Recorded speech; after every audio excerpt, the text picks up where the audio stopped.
जो वस्तु दूसरी दो वस्तुओं के ठीक मध्य में दबी हुई रहती है, उसका ठीक ठाक स्वरूप तभी स्पष्ट होता है जब उस वस्तु को दबाने या छिपाने वाली बाकी दोनों वस्तुओं का स्वरूप स्पष्ट कर दिया जाए। जब दिन और रात दोनों का त्याग कर दिया जाए, तब संध्या काल का ठीक ठीक प्रत्यय हो जाता है। ठीक इसी न्याय से जब रज और तम का नाश हो जाता है, तब जो सत्व बाकी रह जाता है वे अपने आप मूर्तिमान होकर सामने आ जाता है। इसी विचार से और सत्व का पूरा पूरा ज्ञान तुम्हें कराने के लिए ही मैंने इस समय रज और तम का भी निरूपण किया है। तुम रज और तम को छोड़कर सत्व गुण की सहायता से अपने कर्तव्य का पालन करो। तुम निर्मल सत्व गुण से युक्त होकर ही यज्ञ आदि कर्मों का आचरण करो, बस फिर तुम्हें अपना आत्मस्वरूप प्राप्त हो जाएगा। जब स्वयं सूर्य ही दिखलाने वाला बन जाए, तो फिर भला ऐसी कौन सी चीज़ हो सकती है जो दिखाई ना दे। ठीक इसी प्रकार यदि सत्व की सहायता से कार्य किया जाए, तो ऐसा कौन सा फल है जो प्राप्त ना हो सकता हो। तात्पर्य यह कि इस बात में कुछ भी संदेह नहीं कि जितने प्रकार की शक्तियों की आवश्यकता होती है, वे सब सत्वगुण में पाई जाती हैं। परंतु मोक्ष प्राप्त करके आत्मस्वरूप में समरस हो जाना कुछ और ही बात है। जिस समय उसकी सहायता प्राप्त होती है, उस समय मोक्ष के प्रांत में भी अपने आप प्रवेश हो जाता है। सोना चाहे 15 रुपये तोले का और बिल्कुल चोखा ही क्यों ना हो, परंतु फिर भी वह व्यवहार के लिए तभी उपयुक्त होता है जब उस पर राजा के नाम का ठप्पा होता है। यह ठीक है कि निर्मल ठंडा और सुगंधित जल बहुत सुखकर होता है, परंतु फिर भी उसे पवित्रता तभी प्राप्त होती है जब उसका संबंध किसी तीर्थ से होता है। यूँ साधारण नदी चाहे कितनी ही बड़ी क्यों ना हो, परंतु जब किसी महानदी के साथ उसका संगम होता है, तभी समुद्र में भी उसका प्रवेश हो सकता है। ठीक इसी प्रकार हे अर्जुन, जो लोग सात्विक कर्म करने वाले होते हैं, उनके लिए मोक्ष प्राप्ति के मार्ग में किसी प्रकार की अड़चन नहीं रह जाती। परंतु यह प्रश्न कुछ अलग ही है।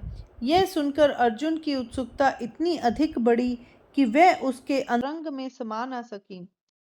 उसने श्री कृष्ण से कहा, हे देव, आप कृपा कर उस प्रश्न के संबंध की भी कुछ बातें मुझे बतलाएं। उस समय दयालु श्रेष्ठ श्री कृष्ण ने उससे कहा, अच्छा, अब मैं तुम्हें स्पष्ट करके बतलाता हूँ कि सात्विक पुरुष किस प्रकार मोक्ष रूपी रत्न के दर्शन प्राप्त करता है।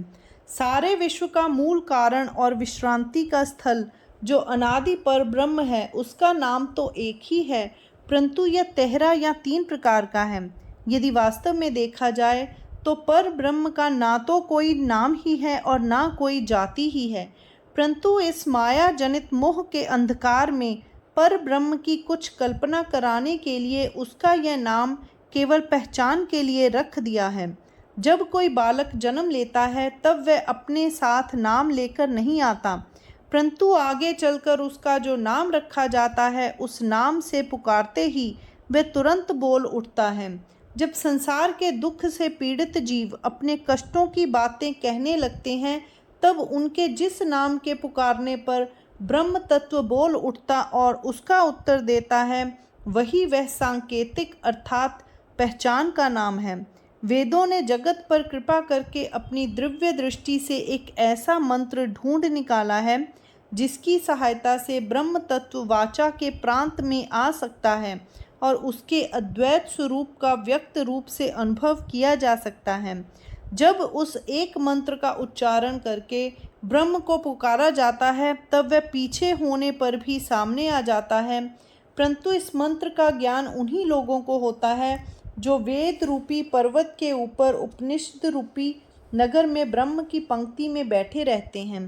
केवल यही नहीं, बल्कि स्वयं ब्रह्मा में विश्व को उत्पन्न करने की जो शक्ति है, वह जिस नाम की एक ही आवृत्ति से उसे प्राप्त हुई है, वह भी यही नाम है। हे वीर श्रेष्ठ अर्जुन, सृष्टि उत्पन्न करने से पहले ब्रह्मा इतने घबरा गए थे कि मुझे ही भूल गए थे और इसीलिए वे सृष्टि भी उत्पन्न नहीं कर सकते थे। परंतु जिस नाम की सहायता से उनमें सृष्टि उत्पन्न करने की सामर्थ्य आई, जिस नाम के अर्थ का मनन करने के कारण और जिन 3 अक्षरों का जप करने के कारण ब्रह्मा को सृष्टि उत्पन्न करने की शक्ति प्राप्त हुई थी, वह यही मंत्र है। फिर उन्होंने ब्राह्मण उत्पन्न किए, उन्हें वेदों का अनुसरण करने का आदेश दिया और यज्ञ कर्म को उनके निर्वाह का साधन बना दिया। इसके उपरांत उन्होंने इतने अपरंपार मनुष्य उत्पन्न किए कि उनकी गिनती ही नहीं हो सकती। उन सब के निर्वाह के लिए ब्रह्मा ने तीनों भुवनों का मानो दान पत्र लिख दिया। जिस नाम मंत्र के प्रभाव से प्रजापति ब्रह्मा ऐसा अद्भुत कार्य कर सके थे, अब तुम उसका स्वरूप सुनो। बस यही बात अर्जुन से भगवान ने कही थी। इसके उपरांत उन्होंने फिर कहा, समस्त मंत्रों का अधिपति जो प्रणव है, उसे इस नाम का पहला वर्ण समझना चाहिए। उसका दूसरा वर्ण तत् है और तीसरा वर्ण सत्य है। इस प्रकार यही ओम तत्सत इस ब्रह्म का 13 नाम है। उपनिषदों के अर्थ या सार रूपी इस सुंदर पुष्प की सुगंधि का तुम उपभोग करो। जब इस नाम के साथ एक रूप होकर सात्विक कर्मों का आचरण किया जाता है, तभी मनुष्य कैवल्य को अपने घर का दास बना लेता है। हे अर्जुन, यदि देव अनुकूल हो तो संभव है कि हमें कपूर के अलंकार भी प्राप्त हो जाएं, परंतु यह समझना बहुत ही कठिन है कि वे अलंकार शरीर पर धारण किस प्रकार किए जाएंगे। ठीक इसी प्रकार यदि सत्कर्मों का आचरण भी किया जाए और ब्रह्म के नाम का उच्चारण भी किया जाए, तो भी यदि विनियोग का ज्ञान न हो, तो जिस प्रकार असंख्य साधु जनों के आने पर भी उनका उपयुक्त आदर सत्कार न हो सकने के कारण अपने पास की पुण्याई भी नष्ट हो जाती है, उसी प्रकार अथवा जिस प्रकार गहने पहनने की कामना से कुछ नग और सोने के डले आदि कहीं से इकट्ठा करके यूं ही बांधकर गले में लटका लिए जाते हैं, यदि मुख ब्रह्म के नाम का उच्चारण करता हो और हाथों से सात्विक कर्म भी होते हों, परंतु यदि उसके विनियोग का ज्ञान ना हो, तो ये सब कृत्य व्यर्थ हो जाते हैं। अन्न और भूख दोनों पास ही रहते हैं, परंतु यदि बालक को भोजन करना ना आता हो, तो फिर उसे उपवास ही करना पड़ेगा। अथवा हे वीर अर्जुन, यदि तेल, बत्ती और अग्नि तीनों ही पास हों, परंतु यह ज्ञान ना हो कि उन सब की योजना किस प्रकार की जाती है, तो प्रकाश किसी प्रकार प्राप्त नहीं हो सकता। ठीक इसी प्रकार यदि उपयुक्त समय पर कर्म भी होता हो और उसका मंत्र भी स्मरण हो, परंतु उसके विनियोग का ज्ञान ना हो, तो सभी बातें निष्फल हो जाती हैं। इसीलिए इन तीनों वर्णों के योग से बना हुआ पर ब्रह्म का जो एक नाम है, उसका विनियोग तुम सुनो। इस नाम के तीनों अक्षरों की कर्म के आरंभ, मध्य और अंत तीनों स्थानों में योजना करनी चाहिए। हे अर्जुन, इसी व्यवस्था से ब्रह्मवेताओं ने ब्रह्म स्वरूप प्राप्त किया है। जो लोग शास्त्रों के ज्ञान के कारण कर्मनिष्ठ हो जाते हैं, वे ब्रह्म के साथ एकता प्राप्त करने के लिए बिना यज्ञ आदि कर्म किए नहीं रहते, परंतु आरंभ में वे लोग ओंकार को अपने ध्यान में रखते हैं और तब वाचा से भी उसका उच्चारण करते हैं। ओंकार के ध्यान और उसके स्पष्ट उच्चारण के साथ वे लोग कर्म मार्ग में प्रवृत्त होते हैं। जिस प्रकार अंधेरे में जाते समय जलता हुआ दीपक अथवा जंगल में जाते समय बलवान मनुष्य अपने साथ रखना चाहिए, उसी प्रकार कर्म का आरंभ करते समय प्रणव का आधार लेना चाहिए। ब्रह्मवेत्ता लोग अपने इष्ट देवता के उद्देश्य से धर्म द्वारा अर्जित अनेक प्रकार के द्रव्य ब्राह्मण के हाथों अग्नि में आहुति के रूप में डलवाते हैं। वे लोग शास्त्रोक्त विधियों के अनुसार दक्षता पूर्वक आहवनीय आदि तीनों अग्नियों में तीनों समय आहुति देकर यज्ञ कर्म का आचरण करते हैं।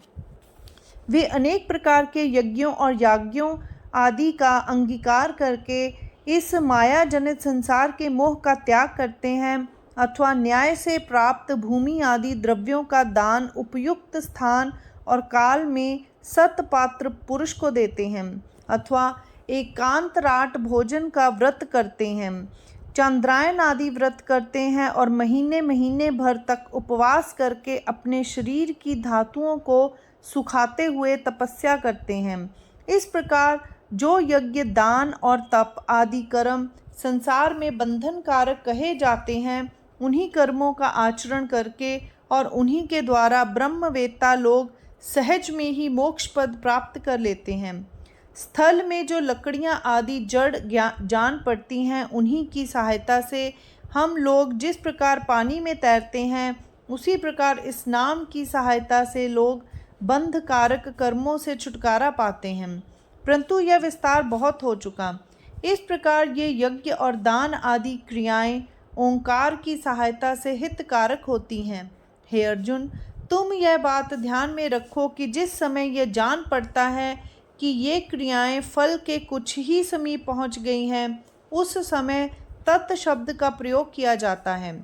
जो परब्रह्म नामक वस्तु समस्त मायाजन्य संसार से परे की है, जो सब कुछ देखने वाली है और जो सत्य शब्द से दर्शाई जाती है, वह ऐसी है कि सबका कारण है और इसी रूप में मन में उसका ध्यान करके हे अर्जुन, विज्ञ पुरुष वाणी से भी उसका उच्चारण करते हैं। वे कहते हैं कि तत्रूपी जो ब्रह्म है, उसी को हमारी ये सब क्रियाएं अपने फलों सहित अर्पित हों और हमारे भोगने के लिए इनमें से कुछ भी बाकी ना रहे। इस प्रकार तत्रूपी ब्रह्म को अपने समस्त कर्म समर्पित करके वे न मम कहकर अपने आप को समस्त कर्म फलों से अलग कर लेते हैं। फिर ओंकार से आरंभ किया हुआ और तत्कार में ब्रह्म अर्पण किया हुआ जो कर्म इस प्रकार ब्रह्म रूप होता है, वह केवल ऊपर से दिखाई देने वाला कर्म होता है। परंतु कर्ता में कर्तृत्व के अभिमान के कारण जो द्वैत भाव रहता है, वह इस बाह्य कर्म को ब्रह्म अर्पण करने से भी ब्रह्म रूप नहीं होता। नमक स्वयं तो पानी में घुल जाता है, परंतु उसका नमकपन फिर भी बाकी रह जाता है। ठीक इसी प्रकार कर्ता में इस तरह की भावना का द्वैत भाव बना ही रहता है कि हमने अपना कर्म ब्रह्म अर्पण किया है, और जब तक यह द्वैत भाव बना रहता है, तब तक संसार का भय नहीं छूटता।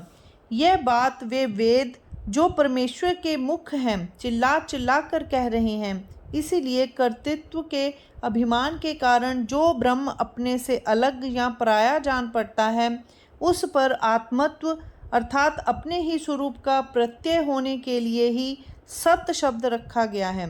ओंकार और तत्कार के द्वारा जो कर्म ब्रह्म स्वरूप कर दिए जाते हैं, वे प्रशस्त आदि शब्दों से वर्णित किए गए हैं, वे प्रशस्त कहे गए हैं। उन्हीं प्रशस्त कर्मों में सत्य शब्द लगाया जाता है। अब मैं उसी सत्य शब्द के विषय में कुछ ऐसी बातें बतलाता हूँ जिनसे उसका आशय स्पष्ट हो जाए। इस सत्य शब्द के द्वारा असत अर्थात अज्ञान जन्य नाम रूपात्मक विश्व की छाप मिट जाती है और सत्य तत्व रूपी सुवर्ण का सच्चा और निर्दोष रूप व्यक्त होता है। यह सत्य कभी काल या स्थल के प्रभाव के कारण नहीं बदलता और सदा अपने आत्म स्वरूप में ही विलास करता रहता है। यह सारा नाम रूपात्मक दृश्य जगत अनित्य है और इसीलिए वह सत्य में भी नहीं आ सकता और केवल आत्मरूप की प्राप्ति से ही जिस सत्य तत्व का ज्ञान होता है, उस सत्य तत्व के द्वारा वे सब कर्म ऐक्य ज्ञान के कारण समरूप हो जाते हैं, जो पहले प्रशस्त हो चुके रहते हैं और तब आत्मस्वरूप ब्रह्म दिखाई देने लगता है। इसीलिए ओंकार और तत्कार से जो कर्म ब्रह्माकार हो जाते हैं, वे सब पचकर एकदम से बिल्कुल सद्रूप हो जाते हैं। इस प्रकार इस सत्य शब्द का अंतस्थ उपयोग तुम ध्यान में रखो। यही भगवान श्री कृष्ण कहते हैं। ये सब बातें मैं अपनी ओर से नहीं कह रहा हूँ, परंतु यदि इस प्रकार यह बात कही जाए तो भगवान के संबंध में द्वैत भाव का दोष उत्पन्न होता है। अतः यही निश्चय करना चाहिए कि यह सब केवल भगवान का ही है, अर्थात भगवान की कही हुई ये बातें मैं नहीं कह रहा हूँ, बल्कि स्वयं भगवान ही मेरे अंदर से कह रहे हैं। भगवान कहते हैं, अब इस सत्य शब्द का सात्विक कर्मों के लिए एक और भी उपकारक प्रयोग होता है, वह भी सुनो। सब लोग अपने अपने अधिकार के अनुसार अच्छी तरह सत्कर्म करते रहते हैं, परंतु जब कुछ कारणों से वे कर्म किसी अंग से हीन होते हैं, तब जिस प्रकार कोई अवयव खंडित या पीड़ित होने के कारण शरीर ठीक तरह से नहीं चलता, अथवा जिस प्रकार वह गाड़ी नहीं चल सकती जिसमें पहिया नहीं होता, उसी प्रकार किसी वैगुण्य या न्यूनता के कारण सत्कर्म भी असत हो जाते हैं। फिर ओंकार और तत्कार की सहायता के लिए यह सत्कार आ पहुँचता है और इससे उन हीन कर्मों की हीनता भी दूर हो जाती है। वे कर्म भी ऊंचे होकर सर्वांग पूर्ण हो जाते हैं। यह सत उन कर्मों का असतपन दूर करके और उन्हें अच्छी तरह रूढ़ करके अपने सत्व की सामर्थ्य से उसी प्रकार हीन कर्मों को सर्वांग पूर्ण कर देते हैं, जिस प्रकार कोई दिव्य औषधि रोगग्रस्त पुरुष को रोगों से मुक्त कर देती है अथवा पीड़ित मनुष्य को पीड़ा रहित कर देती है। कभी कभी किसी भूल के कारण कुछ कर्म विधि नियमों का उल्लंघन करके निषिद्ध मार्ग में जा लगते हैं, क्योंकि चलने वाले ही मार्ग भूलते हैं और पारखी को ही भ्रम होता है। भला यह बात निश्चय पूर्वक कौन कह सकता है कि व्यवहार में क्या क्या नहीं हो जाता। इसीलिए जब इस प्रकार अविचार के कारण कर्म की मर्यादा नष्ट हो जाती है और जब ये कर्म दुष्कर्म होने के मार्ग में लग जाते हैं, तब हे भाई अर्जुन, यदि इस सत शब्द का प्रयोग ओंकार और तत्कार के प्रयोग से भी अधिक सावधानता पूर्वक किया जाए तो उस कर्म को निर्मल कर देता है। जिस प्रकार लोहे के लिए पारस पत्थर की रगड़ या किसी नाले के लिए गंगा का संगम या मृतक के लिए अमृत की वर्षा होती है, उसी प्रकार हे वीर श्रेष्ठ अर्जुन, सदोष कर्म के लिए सत्य शब्द का प्रयोग भी कल्याणकारक होता है। इस शब्द का इतना अधिक महत्व है, इस स्पष्टीकरण के रहस्य का ध्यान रखकर तुम जब इस नाम का विचार करोगे तब यह बात तुम्हारे अनुभव में आ जाएगी कि यह केवल परब्रह्म ही है। जिस स्थान से इस नाम रूपात्मक वस्तु मात्र की उत्पत्ति होती है, उसी स्थान पर जीव इस ओम तत्सत का उच्चारण करने से पहुंच जाता है। वह स्थान केवल अखंड शुद्ध परब्रह्म ही है और यह नाम उसमें रहने वाली सामर्थ्य का दर्शक है। परंतु आकाश के लिए जिस प्रकार स्वयं आकाश का ही आधार रहता है, उसी प्रकार इस नाम के लिए भी इस नाम का ही अखंड आधार है। आकाश में उदित होने वाले सूर्य जिस प्रकार स्वयं ही अपने आप को प्रकट करता है, उसी प्रकार यह नाम भी अपने ब्रह्म स्वरूप को स्वयं ही प्रकट करता है। इसलिए तुम यह ना समझ लो कि यह नाम केवल 3 वर्णों का समूह ही है, बल्कि इसे तुम प्रत्यक्ष ब्रह्म ही समझो।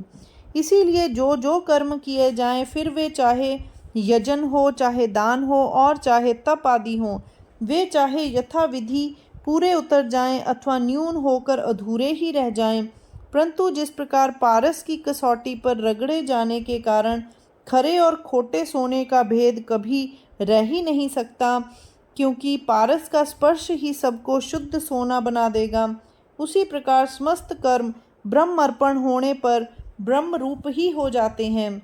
जिस प्रकार समुद्र में मिल जाने पर नदियाँ अलग अलग नहीं की जा सकती, उसी प्रकार ब्रह्म अर्पण किए हुए कर्मों में न्यून और पूर्ण का कोई भेद रह ही नहीं जाता।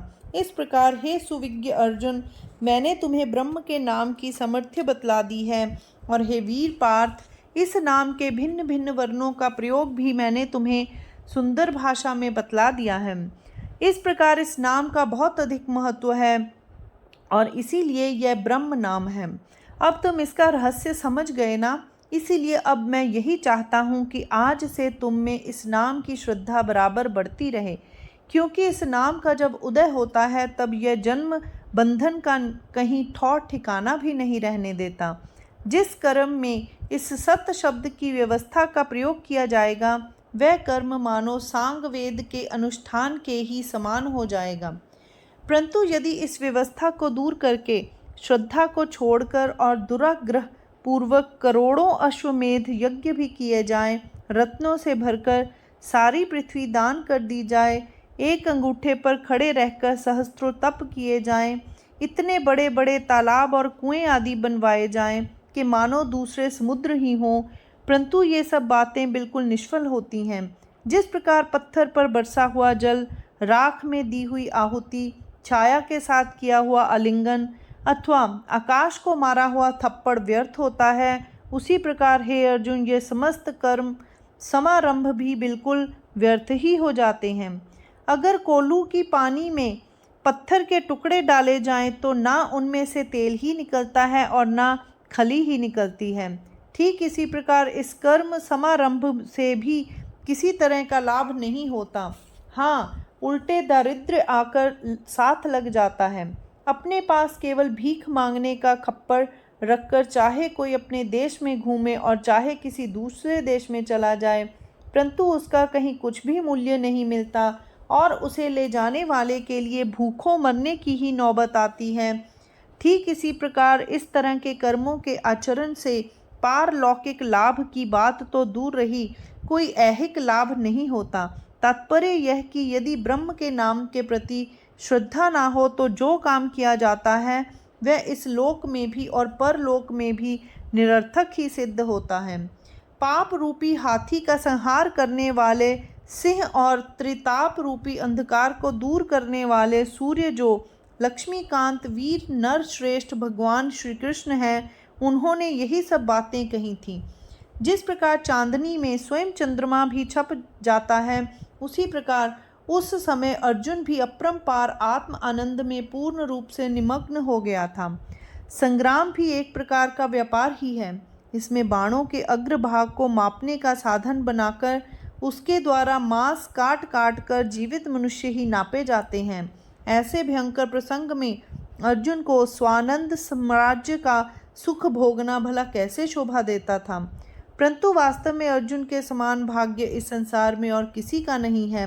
संजय ने धृतराष्ट्र से कहा, हे कौरवराज, अपने पुत्र अर्थात अर्जुन का यह गुण देखकर सचमुच उसके संबंध में प्रेम पूर्ण आदर का ही भाव उत्पन्न होता है और हम लोगों को सुख के मंत्र उपदेश करने के लिए यह हमारा गुरु हुआ है। यदि इस अर्जुन ने प्रश्न ही न किया होता तो भगवान ने अपने हृदय का रहस्य क्यों खोला होता और तब हम लोगों को भी परमार्थ के दर्शन किस प्रकार होते। हम लोग अज्ञान के अंधकार में जैसे तैसे जन्म बिता रहे थे, परंतु उसने हम लोगों को आत्मज्ञान के प्रकाश मंदिर में ला पहुंचाया है। हम लोगों पर उसने यह कितना बड़ा उपकार किया है। वास्तव में गुरु के नाते से उसे श्री व्यास देव का सगा भाई ही समझना चाहिए। ऊपर से ये बात कहकर संजय अपने मन में सोचने लगा, मैं जो अर्जुन की बहुत अधिक स्तुति कर रहा हूँ, यह धृतराष्ट्र के अंतःकरण में खटकेगी, इसलिए अब इस संबंध में और कुछ ना कहना ही अच्छा है। यही विचार करके वह उस समय चुप रहा। फिर उसने यह प्रसंग छेड़ दिया जो अर्जुन ने उस समय श्री कृष्ण से स्पष्ट करने के लिए कहा था। जो कुछ संजय ने किया था वही अब मैं भी करूँगा। श्री निवृत्तिनाथ के शिष्य ज्ञानदेव की प्रार्थना है कि श्रोता लोग इधर ध्यान दें। हरिओम तत्सत।